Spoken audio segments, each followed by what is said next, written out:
Button, button. Who's got the button? I do, Spike. I have the button. Call me.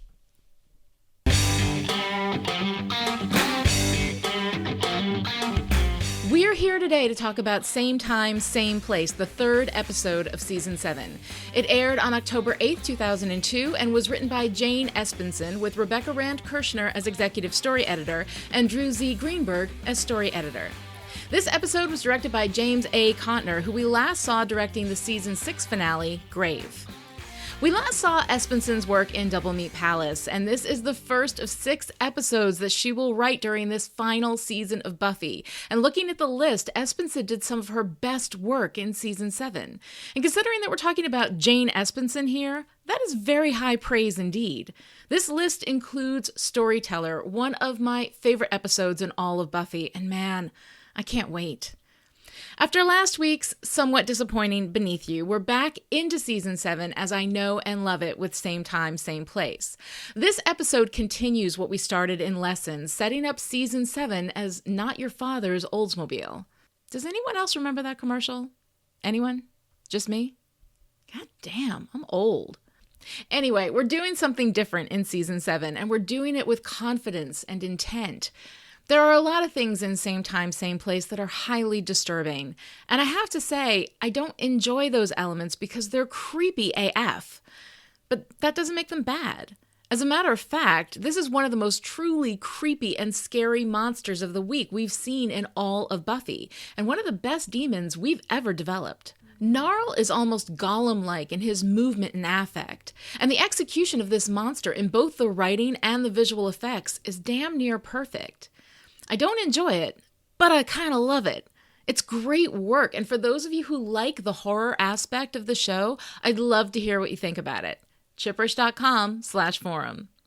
All right, let's get into the weeds. In Same Time, Same Place, Willow returns from England, and Buffy, Xander, and Dawn go to the airport to pick her up, but Willow and her friends can't see each other. Everyone's off the plane, so where's Willow? A skin-eating demon crawls out of the Hellmouth and starts flaying victims, cholesterol be damned. Spike's still insane in the school basement, but becomes useful when the Scoobies need to track traces of blood. I'm insane. What's his excuse? Anya helps Willow with a magic spell to try to find the flaying demon. It did get a little sexy, didn't it? In the demon's cave, Willow still can't see Buffy, Dawn, or Xander, and when the demon paralyzes Dawn, they unintentionally leave Willow behind. Friends left you here. No one comes to save you. Finally, Buffy, Xander, and Anya leave Dawn behind to head back to the cave and kill the demon, and there, they finally see Willow again. Back at home, Buffy lends Willow her strength to help her heal, and the gang is back together again. She kind of didn't finish. She didn't finish. She didn't finish being not evil. When you take out the Monster of the Week element in Same Time, Same Place, there's this longing and sadness that runs through it that kills me every time. The nervousness of our Scoobies as they're there to pick her up at the airport, and the sadness of Willow when she gets off the plane to discover that they're not there. It's so heartbreaking. The metaphor this week isn't in the monster. The monster is just pure creep factor. The metaphor speaks to what it is to love and to be loved, to forgive and to be forgiven. There is this element of uncomplicated grace when Buffy, Dawn, and Xander show up at the airport. Willow did a lot of bad things. She killed people. She hurt all of her friends deeply. And there they are, without question. Xander's sign with the yellow crayon shows that he's not there reluctantly. Forgiveness isn't a debate for him. It's Willow, and he loves her in a way that makes his forgiveness automatic. Buffy's nervous, but not withholding. She's ready to forgive as well. Out of the 3 of them, Dawn has perhaps the greatest reservation, but even she is there, ready to welcome Willow back with cautious but loving open arms. The problem here is Willow. She has not forgiven herself, and therefore isn't ready to accept their forgiveness, and this results in these people who love each other not being able to see each other through the recent trauma they've all endured. Metaphorically, it works beautifully, and despite the fact that we are absolutely doing something different in Season 7, we're revisiting powerful emotional metaphor in the way we had it in early Buffy. It's a brilliant representation of the basic conflict at play here, and it breaks my heart every time. One thing that doesn't particularly work for me, though, is this idea that just because someone got flayed, it must be Willow. Yes, I know, Willow has skinned before, but that was a very specific circumstance of vengeance. Although she threatened Dawn, she didn't actually try to kill Dawn. She fought with Buffy and Giles, but they were strong and could fight back. She had the opportunity to kill Anya, and she did knock Anya out, but seeing as Anya was doing pretty okay when everything was going down in Grave, Willow didn't seem to hurt her very much at all. At the end of the episode, we get this nice moment with Willow and Buffy, when Buffy says she doesn't want to be the kind of person who would think that Willow would do that. And Willow very wisely says that Buffy has to think those things. She's the Slayer. It's the job. And honestly, it's a very minor complaint with this story. What we have in this story of the mutual no-see-ums is that Buffy, Dawn, and Xander are living in a separate reality from Willow. In Willow's reality, it is possible that her friends would not forgive her, that they wouldn't want her back. In Buffy, Xander, and Dawn's reality, it is possible that Willow could go all black-eyed evil again and flay a human just for the fun. And this is where the metaphor serves on an even deeper layer. The idea of conflicting realities in which people just can't understand each other. The people who are less invested, Spike and Anya, live in the bridge between the realities. And the actual reality that Buffy, Xander, and Dawn would of course forgive Willow and would want her back, and that Willow wouldn't flay a man just for kicks, is where we end up.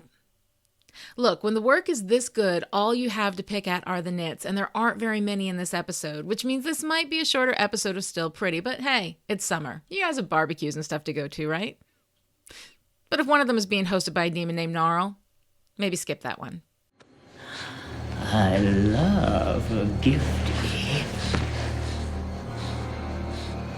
Can't wait to unwrap it. Look, y'all know me. I don't like monsters, and I don't like horror. It is not my cup of tea. It is not my jam. It is not my cranberry scone.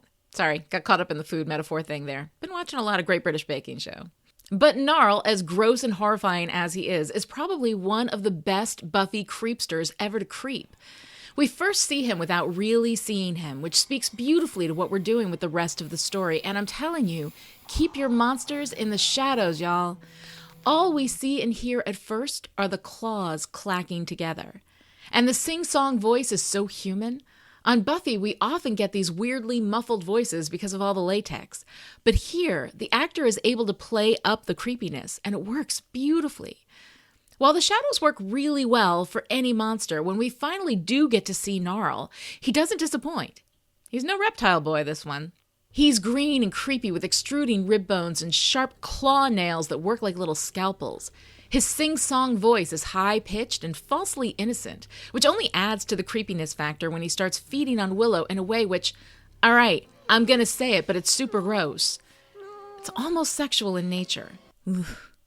Even the fight scene is pretty good. It's not overdone, mostly in the background while we focus on other things. The weird, very latexy foot stab aside, the fight scene works, and the actor playing Norrell has the thankless task of having to fight against an invisible Buffy for a bit, and he manages to make it work in a way that previous Invisive fights haven't been terribly successful. The actor, by the way, is Camden Toy, who played one of the gentlemen, and will also come back later in this season as a monster we'll talk about when he shows up. Even down to the way he dies, thumbs in the eyeballs. Ugh. Norrell is a new brand of Buffy demon, and he's beautifully executed in every way. Except maybe the actual execution. Ugh. Something horrible killed a boy. Took his skin right off. Was it you? No! The main elements of Same Time, Same Place, the lovely metaphor of Willow's accidental spell, and the creepiness of Norrell are good enough to give this episode a special place in my heart. But then Espenson goes and does the most amazing work with minor story beats as well. First up on our tour of delights is Anya and Willow. The relationship between these two has been complicated historically, and when they first bump into each other outside of the magic box, it's not all flowers and sunshine. Yeah, I want to help any way I can with that. I feel really responsible. You feel really responsible? You are really responsible. But then Willow goes to Anya's apartment, and Anya helps her with a spell. And let's not forget, it's Willow's spells that destroyed Anya's workplace. There's a camaraderie between them that's so heartwarming. This isn't gonna get all sexy, is it? I'd be shocked. Spike only appears in 2 scenes, but he's fantastic in both. He plays both versions of one of the scenes, one with Willow and one with Buffy and Xander, and his insanity is a good cover for when everyone sees him talking to someone who is apparently not there. It's a brilliant folding of the central conceit of the episode with the larger season story, and I love how seamlessly it works. Everyone's talking to me. No one's talking to each other. Another element I love is Dawn. With Giles gone, we need a new world-building fairy to explain the demons, and I love that we gave this role to Dawn. Her excitement upon ferreting out Norrell, how she gets only more enthusiastic the grosser it gets, it's wonderful. I'm a sucker for the work romance, and I'm not talking about workplace romance.